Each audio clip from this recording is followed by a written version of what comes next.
We just got in from Philly. The Philly show was last night. We're now in New York, and I feel like I'm in a whirlwind. I'm here to do some press to promote the second half of the tour. So I have like Fox 5 New York that I'm doing. I have some friends that I'm visiting, turning it into a social trip. Okay, so we're in New York, and I'm very particular about my travel. This is where I'm gonna come off a little bougie, and you know what? I don't give a shit, because this is the full no filter, all access Backstage pass.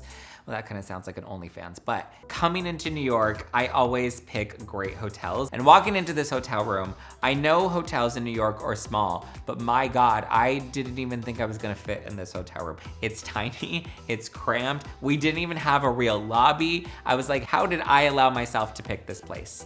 The crazy part is, as I was getting to New York, Chef Stu, who is in my Chicago show this weekend, he's actually in town. Like, the trips just happened to overlap, so we're meeting for a quick drink because I didn't know he was actually gonna be in town and we're gonna be able to see each other. So I'm like, let's meet for a martini and debrief, because I need to debrief. I need to talk to somebody that I can like let my guard down with. Luckily, I actually found out while I'm in town, my friend Chef Stu O'Keefe, who comes on the podcast often and who I've been friends with for a couple of years now. He's done a few of my live shows. He happened to be in New York too.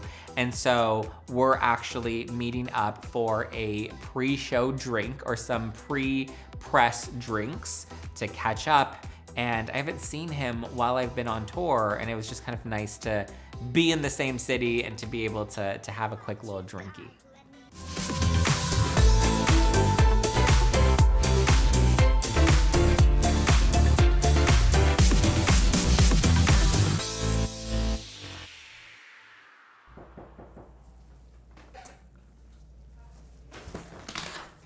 That wasn't cute.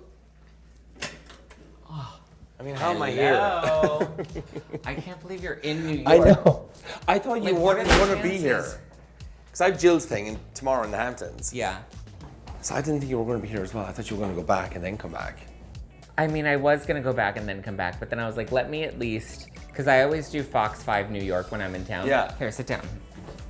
I always do Fox 5 New York when I'm in town, and so I was like, let's just try and do a press day. I was gonna try to do Access Hollywood and Page 6. And originally they were on, and like my schedule, like every day I feel like the schedule is changing, but it'll be at least a nice little social trip / promo. Doing some press to promote the next half of the tour and then get ready for Chicago. So I knew Stu from Jeff Lewis Live.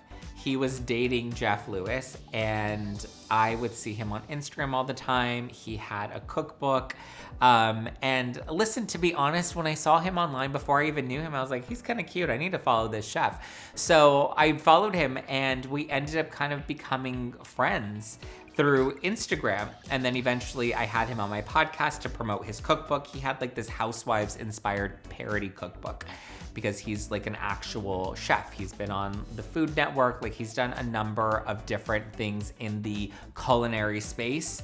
And so we built a friendship from him coming on the podcast one time. We just ended up getting close, and he ended up being on my podcast more regularly. And then I started having him in my live shows, and people really love our dynamic together. So I would say Stu's someone that's become a really good friend of mine, and I've really appreciated his support, especially on tour. How was Philly? Philly was fun. There was a little bit of drama in Philly. What happened? I don't know if it was all in my head. Yeah. Because I feel like, I mean, like, you know, the up and Adams of like the fallout and the drama, and then Andy now stopping the pop report, and just, you know, I feel like I was in my head a little bit because the bros were not promoting the show. Okay. And I specifically did Philly so that I could do the show with them. Because it's the 10-year tour. Yeah. I did Philly with them before. We filled the room, and it was the most humbling show I've done. What like? Well, like 20 people, 60, like whatever, like something like a small number. I think we had like 30. Okay. So I've sold out that room before. Okay. That's the craziest part, is being like, I've done this room, whatever, let's do it again, and then to walk in, and then the way that they had the room set up is the tables at the front were only VIP seating. So Okay. anybody else that bought tickets, they selected the seats that they wanted, so they were scattered throughout the room. Whereas if they had just brought everybody into the front Sure. tables, at least it would have looked like we had a nice crowd in front of us, where I was literally going through the photos and I'm like, I can't post any of these. Yeah. I think the turnout in Philly was low for a few different reasons. I think the city in between Chicago and New York made it challenging. You know, I think people would rather go to Chicago or go to New York rather than go to Philly. Like the shows time-wise were too close together. I feel like we didn't have enough local support to promote the show. We didn't have a big heavy hitter like Dorinda to be in the show, whereas normally I have like a big reality star or just somebody that like really hooks people. I feel like that was lacking from Philly. So I think it was just a culmination of things that led to the perfect disaster. It's mortifying. It's like, and for me, it's more of the ego. No, but like, I mean, they didn't promote it. And you even said yourself to me, you know, doing Philly, like I didn't really want to do Philly, but because the guys are there, they'll fill the room with me because you have New York going on and you have, what else? What was the other? Chicago, yeah. Which are like anchoring cities, New York, Chicago, and I just feel like those are more destination cities. One thing I did appreciate is all the people that did attend the show were very much like, thank you for coming to Philly. Like I will say of Philly, Yeah. Dallas, Phoenix, Philly was so grateful, engaged, and excited for the show. Okay. I would say Dallas was like the most lively. Like that crowd Was it great? showed up, like their energy was just like so infectious that it kind of maybe, I wouldn't say set me up for failure, but to start on that high with a crowd that was just that engaged. So good. Yeah. There's not been, like the crowd so far have not matched that energy. They've been good crowds, but they've just been very different. I mean, Chicago's going to be good, I think. Chicago's gonna be good. I'm excited for Chicago. It's gonna be fun. Jenny's a good time.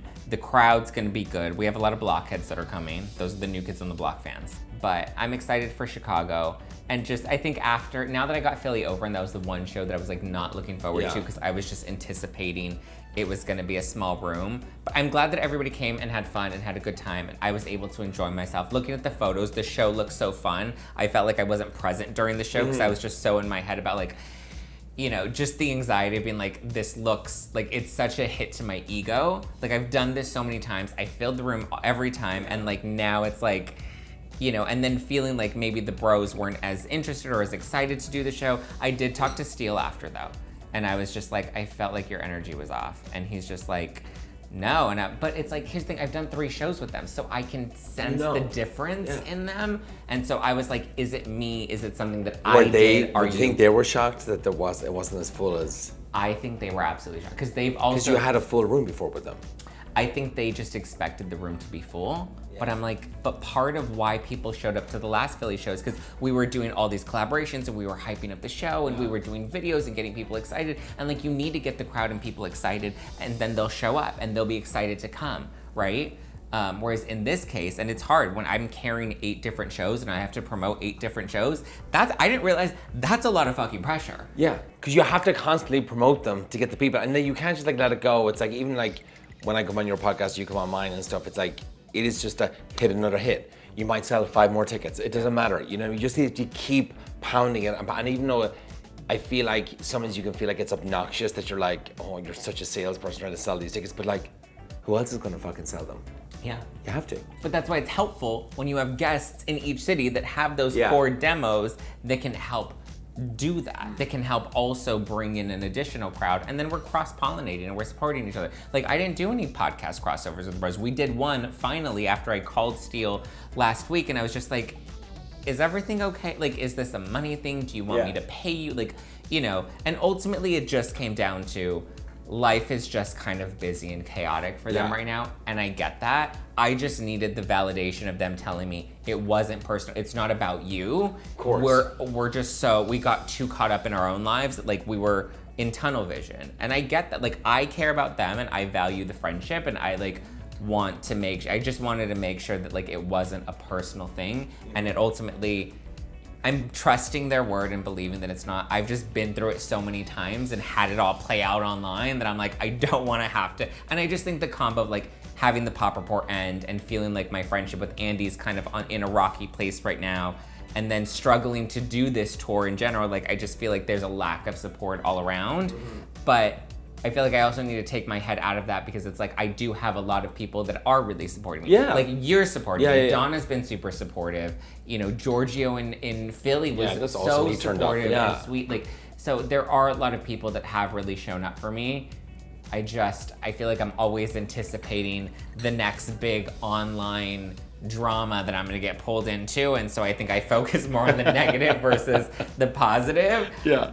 So it's interesting because being on tour, I'm so focused on I don't really talk to my family while I'm on tour. Like, I'm so go, go, go.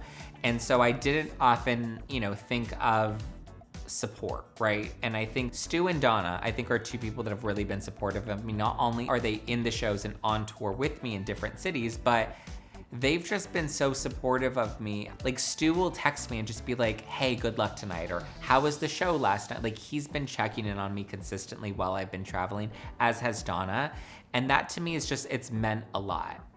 And so it's really made me put into consideration some of my other friendships. And I haven't heard from Andy at all while I've been on tour. The last conversation we had was about him choosing to step away from the Pop Report. So I didn't realize how much you realize who your real friends are when you're at this height and you're celebrating such an important milestone for you. And then you start to take notice of who's actually there, who's actually happy for you, who's actually supportive of you, who's taking time out of their day to just randomly text you and say, hey, I'm thinking about you. I hope your show tonight in Dallas goes really well. I didn't realize how important those types of text messages were until I started getting them unprompted from people like Stu, and it really made me reflect on it. You just have to enjoy it because it all happens the way it's meant to happen. You know what I mean? Yeah. It's like, I remember I used to do so many demos at Disneyland, and I'd like promote it, and these were like the days I was on Food Network and stuff. And fucking like 10 people would show up, and I'm like, this is so like, and you kind of like full on shock mode, but I'm like, you know what? I'm gonna entertain those 10 people and I'm gonna make them laugh and they're gonna have a great time. And that's what we did. And we had a really good time. And like I in the moment forgot about the fact that we did have a small crowd until this morning I saw the photos and I was like, this is very humbling for me. Yeah. But again, it's like if we just brought the people in the back of the room to fill the tables at the front, it wouldn't have looked so like atrociously bad. Yeah, you should have been like, hey, everybody move up. Yeah. Next time. There won't be a next time because you'll have full room. Yeah. I mean, listen, I'm learning. That's the thing, do you know how ballsy it is to go on tour from a podcast? That's They're not that popular. Like, do a lot of people do tours like on podcasts? They've started to become, well, yes and no, but the city wineries and all these venues have started to like bring all the reality stars in to do trivia night and all that stuff. That I think that's also why tickets struggled a bit more this time is like all of these people are already doing all of these events. Stu and I always have a good time.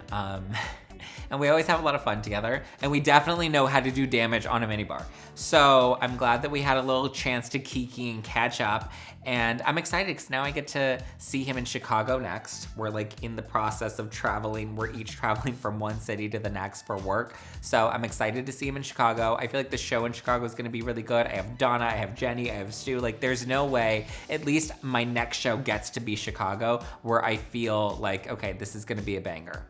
Well, Chicago's gonna be fun. We're gonna have a good time. We have a good crowd. Jenny's gonna be a blast. Yeah, I mean, it's such a top star to get. Like, Jenny's fucking brilliant. I'm excited. It's gonna be nice to have her on stage. Just like having this full circle moment of like being back in Chicago, her and I on stage together. She's really excited about it. Like, I'm always like nervous. Like, I'm like, do we need it? Should we hire extra security? Should we do this? You know, I'm always like wanting to make sure she feels taken care of. And she's so excited, and I think it's gonna be fun. I'm ready. We have the second half of the tour left. Cheers to Chicago. Half drunken martini. Yeah.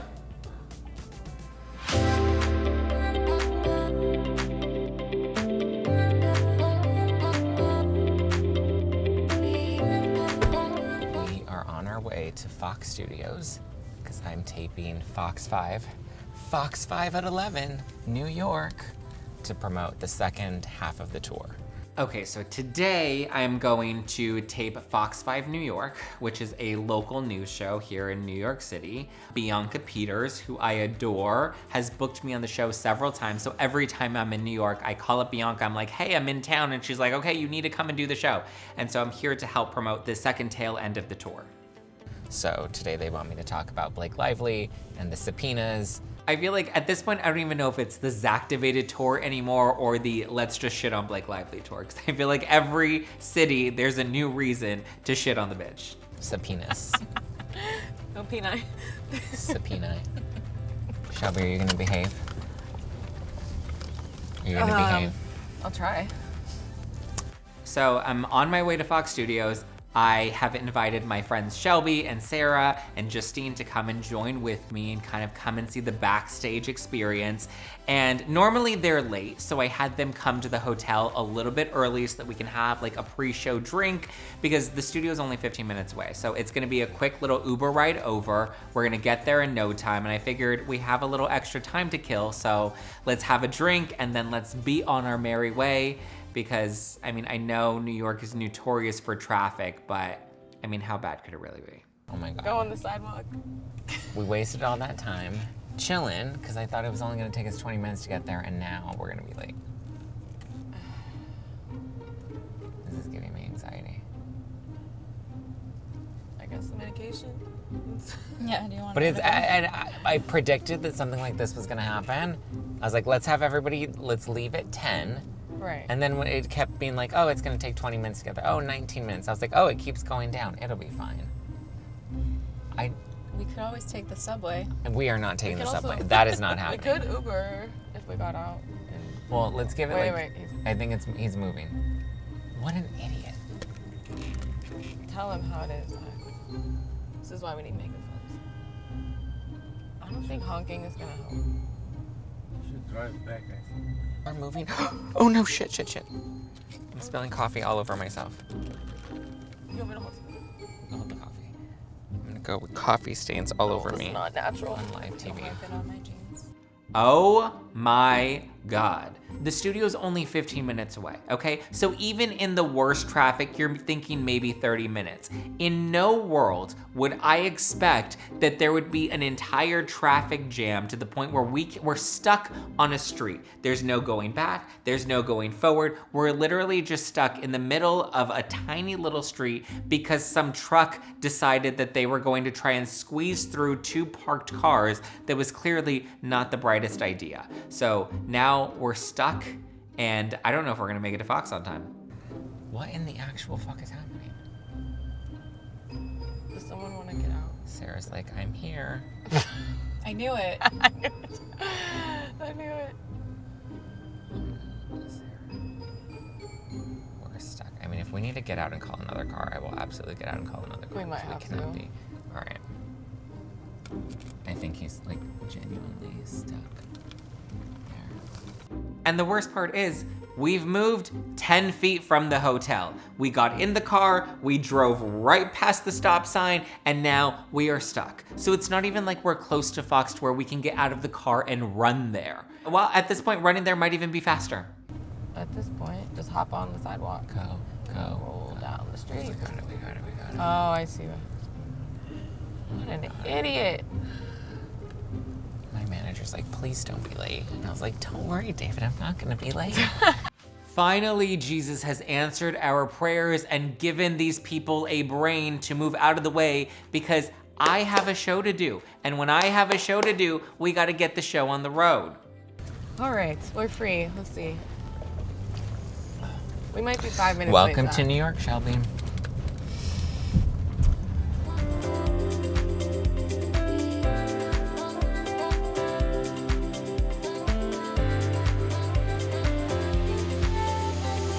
Finally, we have made it through the treacherous streets of New York. We cut it a little close, but finally we are here. And now the talent has arrived.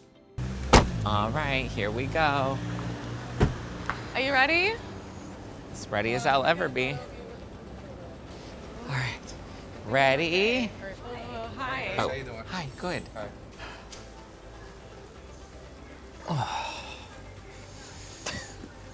What are you doing? Documenting. Thanks. You're welcome. Shelby's the social media manager. This was a really good year, and the fact that I'm even currently in demand to be on all of these different shows, local news or big mainstream media publications, it feels really cool.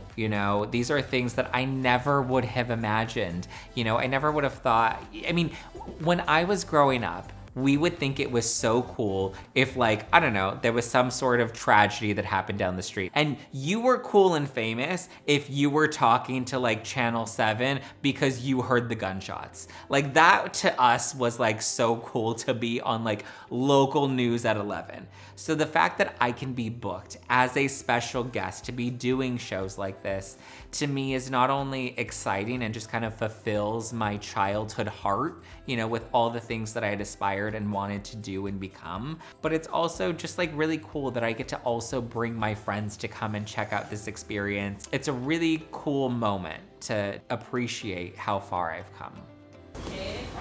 Gotta catch 'em. Yeah. Hi. Nice to meet you. Okay. You ready? Yeah. Let's go. Okay, let's go. We are the groupies. Oh my gosh, Zack, can I get your autograph?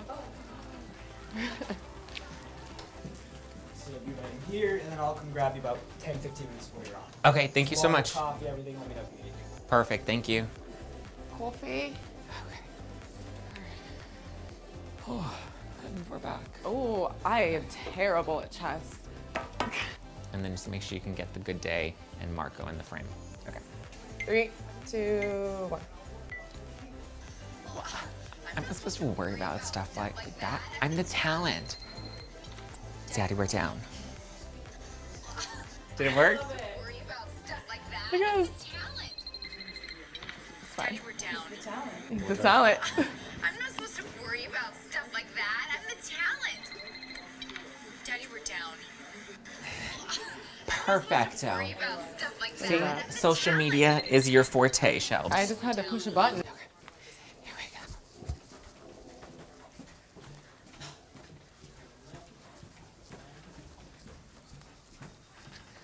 I'm gonna let him go first. Just make a left and follow that path. Okay, thank you.